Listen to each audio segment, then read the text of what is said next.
Beautiful Monday morning in the city of Lagos. Good morning and welcome to Today in the News here on Vanguard Life. My name is Ololade Adewumi. I flip into our newspapers for today, starting with Vanguard as usual. Major headline on Vanguard says $11 billion lost to skills shortage as tech sector outgrows workforce. ICT output surges while skilled manpower falls dangerously behind. Competition for talent drives cost higher while companies bleed. Skills gap threatens long-term digital competitiveness. Top banner says again, bandits abduct 6 Kajuru residents. Tax laws. You can't speak truth to power under Tinubu's government, says Makinde. Reps disown minority caucus interim report on tax laws. Lower banner says, while we are keen to invest $20 billion in Nigeria, says Shell CEO, 2026 UTME, JAMB cancels concession for albinos. Kajuru, Olawepo Ashimi accuses fifth columnist in government, some security operatives of complicity in insecurity. God will rewrite Iwere's story, Olu of Warri says. Lagos to recover unpaid taxes through banks, employers, others, says LIRS. And lastly, police intercept truckloads of 40 bags of explosives in Oyo. Away from the Vanguard, look into the Punch newspaper. Major headline on the Punch says 2027 battle, Kano earthquake as Yusuf dumps opposition for APC. NNPP senator attacks federal government over Kano's government defection. PDP ADC others slam move as moral collapse, not political gain. Top banner says inflation erases 2.8 trillion naira from workers' pay in 1 year. Discos reject federal government free meter plan. U.S. export to Nigeria jumped 60% amid Trump tariff. Lower banner says NDLEA nabs Brazilian lady with 3 billion heroin at Abuja Airport. Minority caucus house clash over tax law probe. Suspected kidnappers kill police inspector during rescue operation in Oyo. Lastly, Tinubu shell in high-level talks over $20 billion Nigeria investment. A look into the Nation newspaper. Major headline on the Nation says, tax laws. House of Reps rejects minority caucus report. Fireworks likely as lawmakers return from recess. Lower banner, it says states got 6.73 trillion naira from federation accounts in 11 months. Revenue surged by 29.08%. Delta, Rivers, Lagos on top table. Top banner, it says cash. Digital payments must coexist, says NIBSS. Oyo rolls out statewide activities to mark 50th anniversary. And lastly, banks' valuation rises to 17 trillion naira on recapitalization. Away from that, a look into the Guardian newspaper. Major headline on the Guardian says, decades of trade deals fail to win Nigeria off crude oil dependence. Top banner says bandits ambush police patrol team in Oyo, kill inspector. You can't speak truth to power under Tinubu, says Makinde.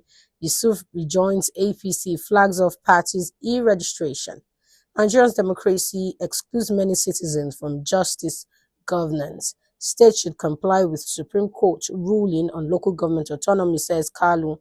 Reps split over tax laws as leadership minority caucus clash ahead of plenary. How Olubadon or Niolugbon others secured pardon for Igbo. Tension in Anambra as government bans Monday sit at home. And lastly, Unilag honors Wale Tinubu for contributions to nation building. That's all we have on the front page of our newspapers this morning. Join us after the break for a quick analysis. Back if you're just joining me, this is Today in the News here on Vanguard Live. My name is Ololade Adewumi. Joining me in the studio today for a quick analysis is Mr. Aliyu Mohammed, CEO Magni Communications Limited. Good morning, sir. Good morning. How are you? Fine, thank you. It's a pleasure having you in our studios today. Same here. I look into a major story for today. The Lagos State Internal Revenue Service has announced that it will enforce its statutory powers to recover unpaid taxes from defaulting taxpayers through third parties, including banks, employers, debtors, tenants, and business partners. This is contained in a public notice dated January 21, 2026, and cited by our correspondent on the LIRS website on Sunday. According to the notice signed by the executive chairman of LIRS, Mr. Ayodele Subiru, the State Revenue Service is empowered by Section 60 of the Nigerian Tax Administration Act 2025 to direct any person holding money on behalf of or owing money to a taxpayer who has failed to settle final tax liability to remit such funds. Let's start with the obvious question on everyone's lips. Why now? Why is LIRS doing this now? Like, why have they chosen right now to do this, to activate this particular law? The truth of the matter is that we are in a democracy. People seem to have forgotten that we are in a democracy. You don't barge into people's accounts because you have not done your own job well. You understand what I'm saying? I have some money in the bank. Maybe from the payments that I have in the bank, some taxes have been deducted. And I'm paid to Lagos State government. You understand what I'm saying? Paid to Lagos State government. I have paid to Lagos State government all my tax obligations. And you are coming to my bank account. That is oppressive. As far as I'm concerned, people should go and read the law before they start coming out with policies. You can't, invasion of privacy. The money in my bank would have gone through all sorts of taxation. And you are now coming back to say you want to tax what I have in my bank. It is oppressive. Whoever gave them that idea should advise them to do their homework very well. All this multiple taxation will not get the Lagos State government anywhere. As far as I am concerned, you must make Lagos State comfortable for people to live in. Because to me, that is oppressive. From money that I make from my businesses, I will pay tax. If I have anything to do in Lagos State government, I will be asked to pay tax. I have paid multiple taxes in Lagos State last year 4 times because I had things that I had to do with some ministries within Lagos State. And once it involves payment, you have to add some percentage of tax to it. Right.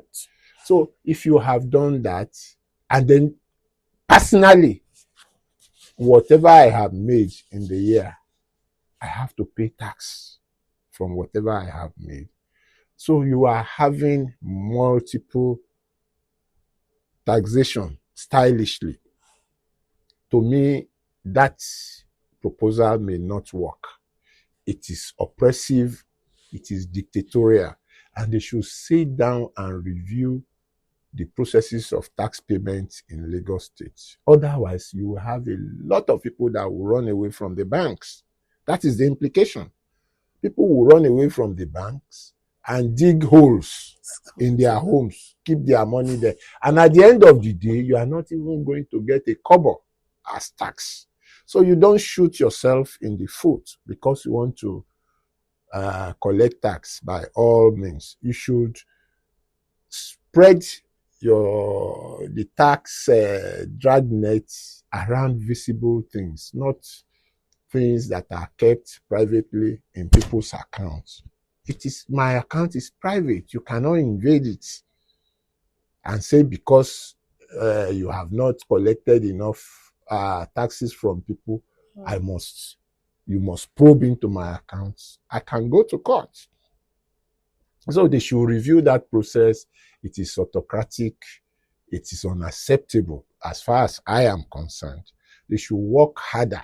And nobody is saying that they shouldn't collect tax from the people of Lagos State. You have a process of tax payment. There is nothing that you do in this Lagos state that has anything to do with the government that you won't pay tax. So you have multiple taxation already. So why barging into people's accounts to deduct money from there? To me, it is unacceptable. Okay, so the trust between tax payers and the government is already being widened right now. It's so wide. Would you say this new enforcement will further widen the gap? Of course it will. Like I said, it's an invasion on the privacy of the bank accounts of the people of Lagos State. You are invading it. Because if I have 10 million in my bank account, for instance, it is private to me and the bank. Why would a state government probe into what I have in my account? It is wrong. It will give way to fraud. In Nigeria, you know that every policy that has to do with payment of money, there are ways that crooks will use that to steal from people. If you introduce deduction of tax from the banks, somebody will just barge into your account one day in the guise of Lagos State Inland Revenue and cut off some money from there. Where do you want to start from? That proposal, that policy will encourage fraud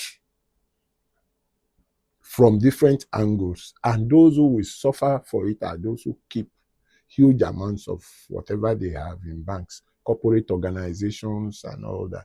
So we shouldn't open the window or open the door for miscreant and fraudsters to exploit and have free access to people's accounts. And of course, if we get to that level, there will be a lot of court cases, because I will go to court anyway and claim triple whatever has been stolen from my account from Lagos State government. Okay, so if this actually goes on, how do we prevent, a misuse of power in this case? Because that's a lot of fear in people's mind. Now, I have said it. Once, it is difficult to prevent misuse of power in this kind of situation. If you say that Lagos State Internal Revenue Officers should have access to people's accounts, anybody, any fool can forge LIRS ID cards, send it to you by your phone, introduce himself. Before you verify that he's a staff of LIRS, he has badged into your account. Because by that time, they will have access to all the bank accounts and they will do anything they want there. Already, without that policy, I have a friend who woke up one morning, he had over 2 million in one of the banks, and the thing was cleared. He had to go to court, get a lawyer. He got a lawyer to write the bank before he got like about 80% of what was taken from his account. So if you have this kind of policy, people will have easy access to anybody's account. It will affect both the rich and the poor. And people will stop keeping huge amounts of money in the banks. They will dig holes in their homes and keep money there. So you don't do things that will affect the growth of the banks that we have in Nigeria. That policy will affect banking operation.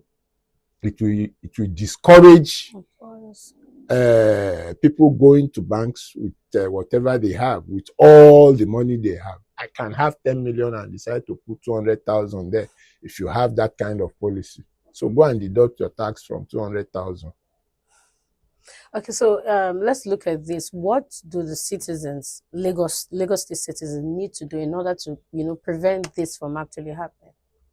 That is what we are doing here. Talking against it. We don't need that kind of policy. Because you see, you can know the beginning, but if you have a bad policy, you can only know the beginning. But the end of it may be disastrous. A lot of people, you are talking about a government now coming out with policies. It is the people that will bear the brunt. Those who are in government, who have big money, they already know the implications of what they are doing. So none of them, in fact, they would now prefer to change their naira to dollars and keep it. If you have $10,000, it won't be as much as 10 million naira. So you can have that and put it somewhere in your house. Create what do you call this? A safe somewhere and put it there. Anytime you want to spend naira, you take $1,000 and go and change it. So you can see the multiple effects that action we have on the naira. So we have to be careful here. I'm not saying don't take taxes, don't collect taxes from the people. You must come up with policies that won't affect the people. You must come up with policies that won't affect the currencies that we are using. Because it's like, to me, they are going into the sensitive areas of the functions of the Central Bank of Nigeria and other banks in this country. And it will have a grievous effect. Let's not forget the employers as well. Of course, the employers, yes, the employers will have a problem with that policy too, because there is this taxation now. Is it income tax? Personal income tax, that from where taxes are also deducted. So we have a whole lot of crisis if you have a change in the current situation of collection of tax. We have to be careful. I keep saying it because, you see, you can only know the beginning of a bad policy. By the time you realize that the policy is not good, a lot of damages will have been done. Let's take a look into our second story for today.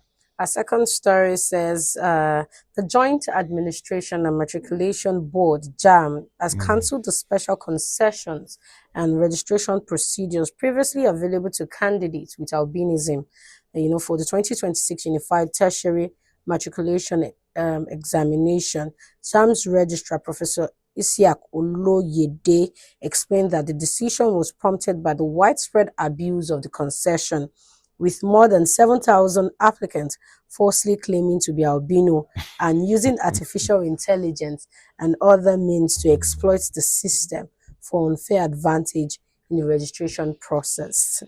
In your view, the outright removal of this concession, would you say is the best approach to this issue, or can the reform furthermore be looked into? You see, what we have, the situation that has led to this is dishonesty. You have genuine albinos who can't read well, who have problems with their sight, and they were exempted from writing the exam. But unfortunately, those who could see have abused that privilege. And the government has said, now, either you are an albino or not, you must write exam now, Abi. You must go through all the process. Yes, you must go through all the process. And the implication is that those who are genuinely not too able to read will be affected. This is the problem we have with our policies.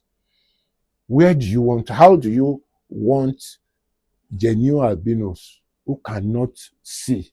How do you want them to enjoy good education now? So they will go there, right, and get 0 or 20/200 or 30/200, and he will be denied admission. So we must be careful the way we manage and implement our policies. The problem is that government officials themselves are the ones exploiting this situation to their personal advantages. It is unfortunate. They are the ones, because there is a unit in JAMB that has the responsibility of identifying real albinos. The same unit will bring in non-albinos for cash. That is what is going on. The rate at which we look for money in Nigeria, we have to be very careful. We have to be extremely careful. Everything is not about money. Look at the effect of this action on genuine albinos. I feel very sorry for them, but then it is a policy that will have to be implemented. I wish I can ask the government to reconsider its position and monitor that policy very well by identifying genuine albinos. Those guys, they go through a lot, the albinos. I know one that will see this cup as red, or will see this cup that is red as brown. Because he can't see well. He read something that is red, he is looking at it, and you say, what color is this? You will say brown. So you want that kind of person to go and write JAMB, you will fail now. You will fail. That is the sad aspect of this new policy. So I want to urge the government to ensure that this policy is well monitored and implemented in such a way that fake people, fake albinos will not abuse that opportunity. That is what we should do, and not to shut out all the albinos from the privileges they had hitherto enjoyed by not writing and just going through maybe verbal interviews and they get admitted. That is my opinion. Would you say this decision, suggests a failure of administrative capacity rather than, the policy that was made? It is not about the policy. It is about those who are charged with the implementation of the policy. The policy is good, but those who are charged with the implementation of that policy are the ones abusing the processes. That is the sad aspect. Very good policy, but those who are there who want to make money, and I don't know what people want to do with this money they are making. You can't take money to heaven. You can only spend it here. Everything you see people devising ways and means to abuse it, every good policy that people are benefiting from, and the government will just stand up and say, no, we are stopping this policy. What happens to those albinos? They won't have access to admission, just like any other person. The fact that they are albinos doesn't make them a different human being from those of us who are not. So we have to reconsider that policy and monitor its implementation very well and more effectively, and not to cancel that. If it has been cancelled, fine, but there will be some backlash from the cancellation of that effect. I believe it is, in all honesty, not necessary to cancel it. Monitor its implementation very well, because we have it is due to fraud and fraudulent practices that the government said this is the new policy. But if it is well monitored and implemented, we won't have any problem with it. Every policy, good policy in Nigeria, is abused by people who want to make money, and it is sad. So let's look at the fact that there was over 7,000 false or fake albinos claiming, that they were albino. Who bears the responsibility for allowing that happen? It is the society, because the society breeds all sorts of people. You can't blame that on the government. Government has come out to say, okay, this is what we can do to help. What about the body in charge? I'm coming to that. Government has said, we have this policy to help the albinos, and those in charge are the ones implementing these policies. In the process of implementation, the usual element of corruption will come in, and that is why I am wondering if people want to go to heaven with money. You make money from every good policy in this country, and at the end of the day, the government, in response to the terrible implementation of that policy, will say, no, we are going back. What about those who are going to be affected? What will be their future? What will be their fate? So government should, as far as I am concerned, retain that policy and ensure that the implementation is well monitored to ensure that those who are entitled to that examinations only are the ones, to that exemption, yeah. are the ones enjoying it. Here you have people whose children probably adore, they cannot pass that exam. They will put his name on that list. It's not good. We have a lot of evil practices in our society. We must stop it.